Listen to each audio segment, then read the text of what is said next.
The Fano are not a new phenomenon in Ethiopia's complex social fabric. Their origins trace back to informal Amhara youth volunteer groups. Traditionally, these groups played a role in local community defense and upheld customary laws. They were not, and largely are not, a single monolithic entity with a centralized command structure. Instead, Fano groups often emerge organically in response to perceived security threats or grievances within Amhara communities.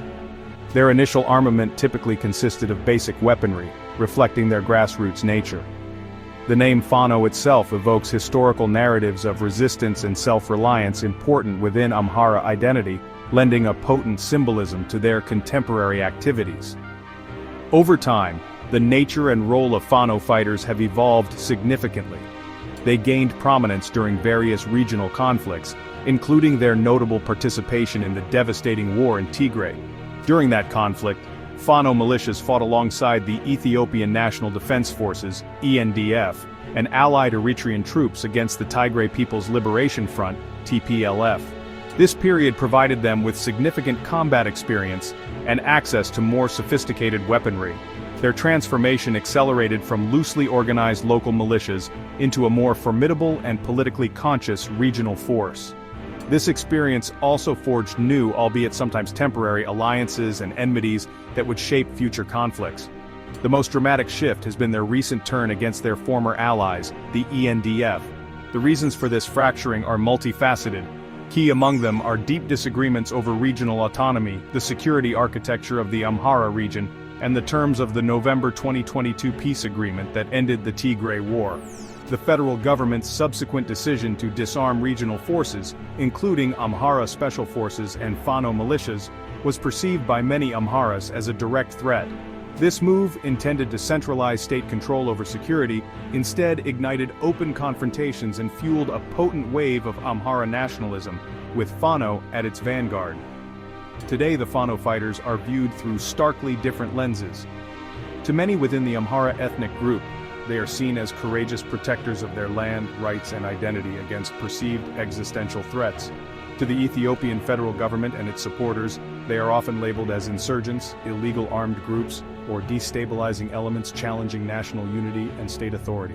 Their actions, regardless of perspective, have profound political, social, and humanitarian consequences. Understanding the complex motivations, composition, and objectives of Fano is therefore absolutely crucial to comprehending the current crisis engulfing Ethiopia and the wider Horn of Africa region. The international community watches these developments with growing concern.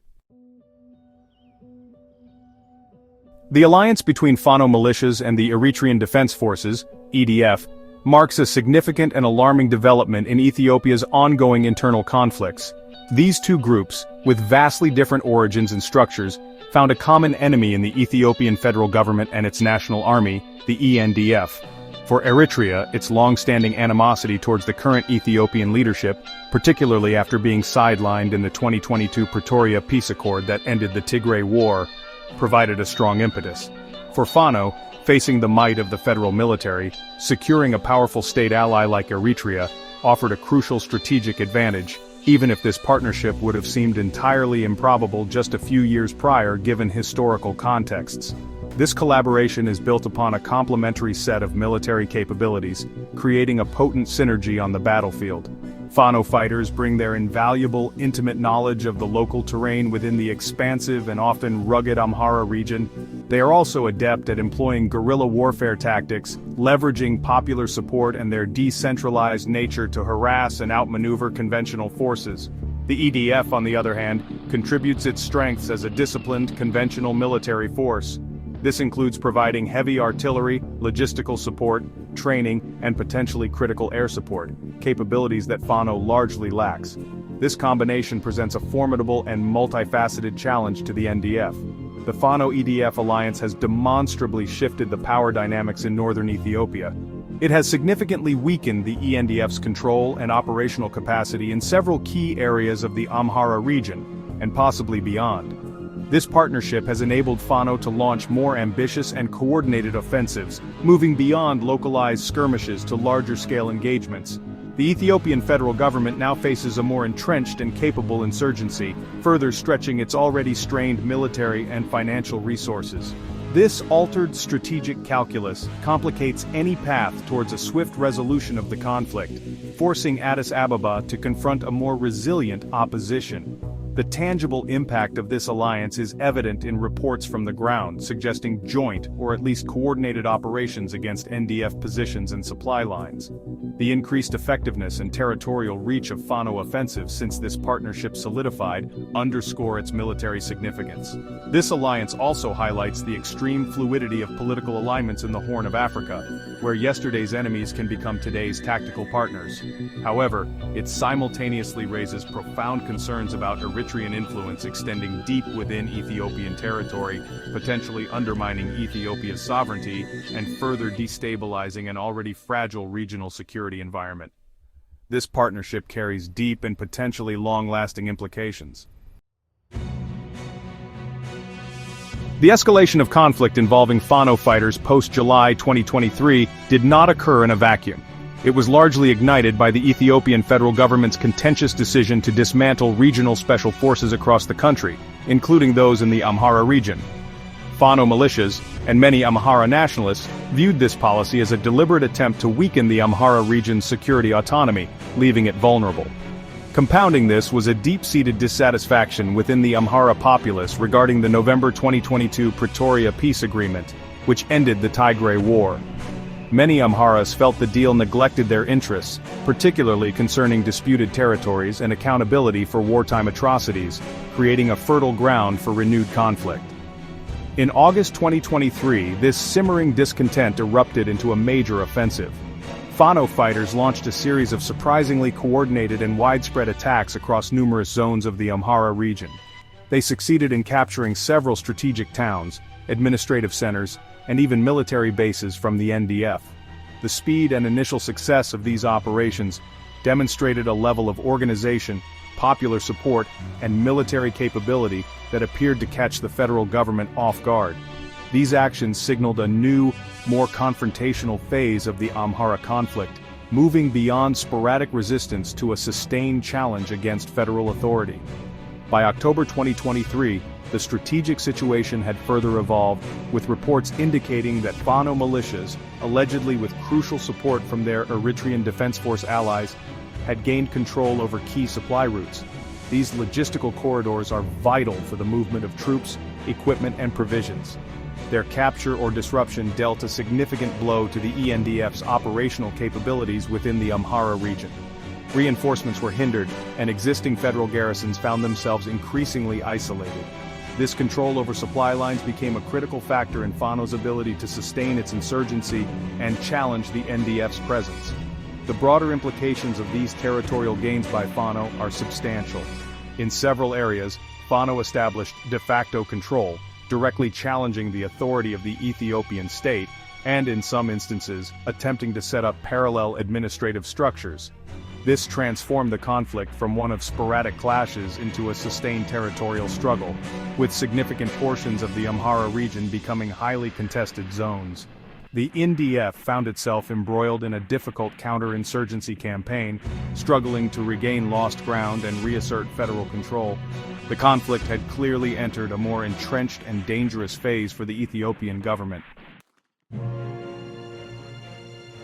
Recent fighting in March 2025 highlighted the intensity of the ongoing conflict and the accompanying information war. The Ethiopian National Defense Force, ENDF, issued statements claiming significant successes against Fano fighters. According to Army communiques, federal troops killed over 300 Fano combatants, specifically citing 317 killed and another 125 injured, over a concentrated two-day period of renewed fighting in the Amhara region. The military portrayed these operations as responses to Fano-initiated attacks across various zones, asserting that the rebel forces had been destroyed. Such announcements are clearly designed to project an image of strength and control by the central government. However, Fano representatives swiftly and strongly refuted the government's casualty claims. Ababy Fantahun, a spokesperson for Amhara Fano in the Wollo-Beti Amhara area, publicly disputed the Army's figures, asserting that the number of Fano fighters killed in the specified engagements was fewer than 30. This stark discrepancy, a difference of hundreds of lives, underscores the pervasive propaganda war that runs parallel to the physical battles. Both sides routinely use casualty figures as a tool to boost the morale of their own forces and supporters, while attempting to demoralize their opponents and influence public perception both domestically and internationally. Adding another layer to the conflicting narratives, Johannes Ngusu, a Fano spokesperson based in Gondar, issued even more dramatic counterclaims. He alleged that Fano fighters had inflicted massive losses on the Federal Army during the same period, stating that Fano forces had killed 602 Federal Army soldiers, wounded an additional 430, and captured 98 government troops. He further claimed the seizure of a significant cache of weapons from the NDF. Crucially, international news agencies like Reuters noted that none of these competing claims from either the government or Fano could be independently verified due to access restrictions and the dangers of reporting from conflict zones. The intense dispute over casualty figures is a significant characteristic of this conflict and many others like it. In the absence of independent, credible verification, it becomes exceedingly difficult for observers and indeed for the Ethiopian populace to ascertain the true scale of the fighting and the human cost involved. These unverified claims and counterclaims fuel suspicion, sow confusion, and further entrench divisions.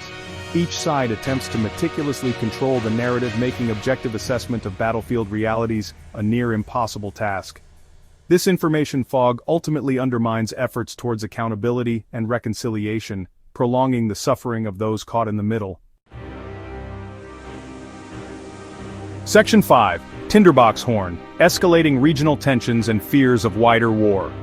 The internal conflict within Ethiopia involving Fano fighters is increasingly spilling over its borders, dramatically escalating regional tensions. Around March 2025, alarming reports emerged indicating that Eritrea had ordered a nationwide military mobilization. While the precise intentions behind Asmara's move remained opaque, such a significant military undertaking inevitably fueled widespread speculation and anxiety. Was this a defensive posture, a preparation for a more substantial intervention in Ethiopia in support of its Fano allies, or perhaps a response to perceived threats emanating from Ethiopia itself? Regardless of the motive, this mobilization sent powerful shockwaves across the already volatile Horn of Africa. Ethiopia's reaction to Eritrea's reported mobilization was swift and equally concerning. Addis Ababa reportedly began deploying its own troops towards the shared and historically contentious border with Eritrea. This tit-for-tat military posturing significantly heightened the risk of miscalculation, or an accidental clash between the two national armies. The Ethiopia-Eritrea border has been the site of devastating wars in the past, and deep-seated animosities and unresolved issues continue to plague their relationship. The renewed militarization of this frontier resurrected fears of a return to large-scale, direct state-on-state conflict, which would have catastrophic consequences. These developments have stoked genuine fears of a new, wider regional war. The Fano insurgency, initially an internal Ethiopian matter, has, through the Fano-EDF alliance and the subsequent Ethiopia-Eritrea standoff, become a major catalyst for regional instability. The Horn of Africa is a complex web of interconnected security challenges, and a major conflict between two of its principal states could easily draw in other neighboring countries, each with its own interests and allegiances. The stakes for the millions of people living in this perennially troubled region are incredibly high, with past wars having inflicted immense suffering and displacement. The Fano conflict, therefore, must be understood not merely as a domestic Ethiopian issue, but as a significant destabilizing factor with far-reaching regional implications. The very existence of the Fano-EDF alliance is a testament to the cross-border nature of the current crisis. The looming prospect of a direct military confrontation between Ethiopia and Eritrea adds another perilous layer to an already combustible situation. International diplomatic efforts to de-escalate tensions are urgently required, but they face formidable obstacles given the entrenched positions and historical mistrust. The entire region watches nervously, bracing for potential further deterioration of security. Section 6. The human toll civilian suffering in the Amhara conflict. The escalating violence involving Fano militias, the Ethiopian National Defense Forces, and their respective allies including Eritrean troops, has had a devastating and predictable consequence. a sharp increase in civilian casualties. Non-combatants are frequently caught in the crossfire during clashes, or become victims of shelling and airstrikes in populated areas. The true scale of these deaths and injuries is incredibly difficult to ascertain. Access for independent human rights monitors and humanitarian organizations to the most affected areas is often severely restricted or denied altogether by the warring parties, making comprehensive documentation a perilous and incomplete task. Beyond direct casualties, the conflict has triggered massive displacement of civilian populations. Tens of thousands, and potentially many more, have been forced to abandon their homes, farms, and livelihoods to seek safety from the relentless fighting, indiscriminate attacks, or targeted persecution. This has created a profound internal displacement crisis within the Amhara region and neighboring areas. These displaced individuals and families face dire humanitarian conditions, often lacking adequate food, clean water, shelter, and essential medical care. Women, children, and the elderly are disproportionately affected, facing heightened risks of malnutrition, disease, and various forms of abuse in overcrowded and under-resourced temporary settlements. Serious allegations of human rights abuses have been leveled against the Ethiopian military. Respected international organizations like Human Rights Watch have documented and accused Ethiopian federal forces of committing grave violations, including extrajudicial killings of civilians. One notable report detailed alleged summary executions of unarmed men by government soldiers in the town of Marawi in the Amhara region. Such actions, if proven, could constitute war crimes and crimes against humanity. There are growing calls from international bodies and rights groups for impartial investigations and for perpetrators of such abuses to be held accountable, though impunity remains a significant challenge. Concerns about the conduct of combatants are not limited to one side. International observers and local sources have also raised serious allegations against Fano fighters and their Eritrean allies. These include reports of ethnically motivated attacks, looting, and other forms of violence targeting non-combatant populations in areas that have come under their control. This tragic cycle of violence and retribution further victimizes ordinary people, deepens societal divisions, and complicates any future efforts towards peace and reconciliation. All parties involved in the conflict are under scrutiny for their adherence to international humanitarian law and their responsibility to protect civilian lives. Section 7. Echoes of the Past, Alliances, Betrayals, and the Peace Deal Fallout. The current conflict landscape in Ethiopia presents a stark reversal of alliances from the very recent past. During the two-year war in the Tigray region, which concluded in late 2022, Fano militias from the Amhara region fought vigorously alongside the Ethiopian National Defense Force, or NDF. Critically, both Ethiopian Federal Forces and Amhara militias were also allied with Eritrean Defense Forces, or EDF. Their common enemy at that time was the Tigray People's Liberation Front, or TPLF, which governed Tigray, and was then in open rebellion against the federal government. This tripartite alliance was instrumental in the military campaigns conducted against the TPLF, showcasing a temporary alignment of interests. This wartime coalition was fundamentally reshaped by the November 2022 peace agreement signed in Pretoria, South Africa. This accord, brokered chiefly by the African Union, officially brought an end to the brutal and devastating Tigray War. The agreement included key provisions for the cessation of hostilities, the disarmament of TPLF forces, the withdrawal of foreign forces, widely understood to mean Eritrean troops, and the restoration of federal authority in the Tigray region. Internationally, the Pretoria deal was largely hailed as a crucial step towards peace and stability in Ethiopia, though its implementation has faced numerous challenges. A significant factor in the subsequent unraveling of regional stability was Eritrea's conspicuous exclusion from the Pretoria peace talks and the final agreement. Asmara, having played a major military role in the Tigray War alongside Ethiopian Federal Forces, felt its security interests and contributions were disregarded. This exclusion led to considerable fallout, fostering resentment in Asmara towards both the Ethiopian government and the international mediators. Many analysts believe this dissatisfaction was a key contributing factor to Eritrea's later decision to align with Fano militias against the Ethiopian federal government, representing a dramatic shift in regional power dynamics. Simultaneously, many within the Amhara region, including influential Fano leaders and activists, expressed profound dissatisfaction with the terms of the Pretoria peace deal.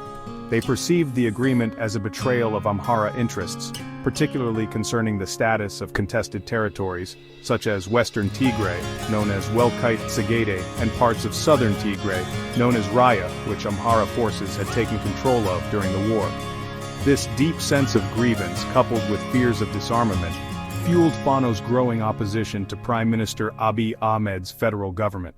It ultimately led to the complete breakdown of their wartime alliance with the ENDF and the eruption of the current conflict in the Amhara region. Section 8. Shadowy Backers, Allegations of External Support for Fano. Beyond the overt alliance with Eritrea, the Fano insurgency has faced accusations of receiving support from other, perhaps less expected quarters. The Ethiopian National Defense Force, or ENDF, has publicly leveled claims that certain elements within the Tigray People's Liberation Front, or TPLF, are actively backing Fano. Specifically, military officials have named Brigadier General Migbe Hale, an individual allegedly aligned with the faction of the TPLF, associated with Debretsion Gebre-Michael, as being involved.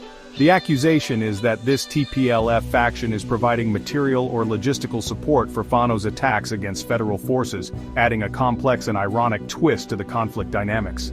The precise nature of this alleged TPLF support for Fano remains murky and largely unsubstantiated by independent sources. Ethiopian government sources suggest that such assistance could be aimed at further destabilizing the federal government, creating a common enemy scenario for disillusioned TPLF factions and Amhara militias. This support could theoretically range from intelligence sharing and tactical advice to the provision of arms or financial resources. If these allegations were proven true, it would represent a remarkable and cynical realignment of forces, where former bitter adversaries find temporary common cause against the central Ethiopian state, highlighting the fluidity of Ethiopia's political landscape. Fano representatives, including spokesperson Abebe Fantahun, have generally denied allegations of receiving support from TPLF factions. They typically portray their struggle as an indigenous Amhara resistance movement, fighting to protect Amhara interests and identity, independent of external manipulation by former foes. Fano leaders emphasize their self-reliance and grassroots support within the Amhara population. Verifying such claims and counterclaims is exceptionally challenging in the current environment, where access is restricted and information is often weaponized by all sides involved in the conflict. The truth behind these accusations remains elusive. These allegations also need to be understood within the broader context of propaganda and the intricate web of regional rivalries. The Ethiopian government may have an interest in discrediting the Fano insurgency by linking it to the TPLF, an organization many Ethiopians, including some Amharas, still view with deep suspicion and animosity following the Tigray War. Such claims highlight the profound mistrust that permeates Ethiopian politics and the potential for various actors, both internal and external, to exploit the situation for their own strategic advantage. The reality is likely a complex tapestry of shifting loyalties and clandestine operations, making clear attribution difficult. Section 9. Crossroads of Conflict: Ethiopia's Current Predicament and Future Trajectories. The current situation in Ethiopia, particularly within the Amhara region and its volatile borders, remains exceptionally precarious and fraught with danger. Fano fighters, emboldened by their alliance with Eritrean forces and fueled by deep-seated grievances, continue their armed struggle against the Ethiopian federal government. The NDF, in turn, is engaged in extensive and often brutal counterinsurgency operations across vast swaths of territory. This internal conflict, now clearly possessing an international dimension due to Eritrean involvement, means that genuine stability and peace appear to be very distant prospects for the people of northern Ethiopia. There is a significant and ever-present risk of further escalation. The conflict could easily intensify within the Amhara region, potentially spreading to other parts of Ethiopia, where ethnic and political tensions are also high. The standoff between Ethiopia and Eritrea along their shared border remains a critical flashpoint. Any miscalculation or deliberate provocation could trigger a direct interstate war, with devastating consequences for the entire Horn of Africa. Internally, the Fano insurgency shows no immediate signs of abating, indicating that the human cost, in terms of lives lost, displacement, and suffering, will inevitably continue to rise unless a political solution is found. Achieving a sustainable peace presents monumental challenges. The conflict is underpinned by complex historical grievances, competing ethno-nationalist claims, and profound disagreements over land, power, and resources. The widespread proliferation of weapons and the continued mobilization of armed groups make any future disarmament, demobilization, and reintegration process exceedingly difficult. Furthermore, the current political climate across Ethiopia is characterized by extreme polarization, deep mistrust between key actors, and a shrinking space for moderate voices. An inclusive national dialogue is urgently needed, but the conditions for such a process are far from favorable. Looking ahead, Ethiopia and the wider Horn of Africa face an uncertain and potentially perilous future. Several scenarios are conceivable, ranging from the nightmare of a protracted and even more devastating regional war involving multiple state and non-state actors, to the distant hope of a negotiated political settlement that addresses core grievances. Another possibility is a long period of entrenched, low-intensity conflict, characterized by ongoing instability, economic stagnation, and humanitarian crises.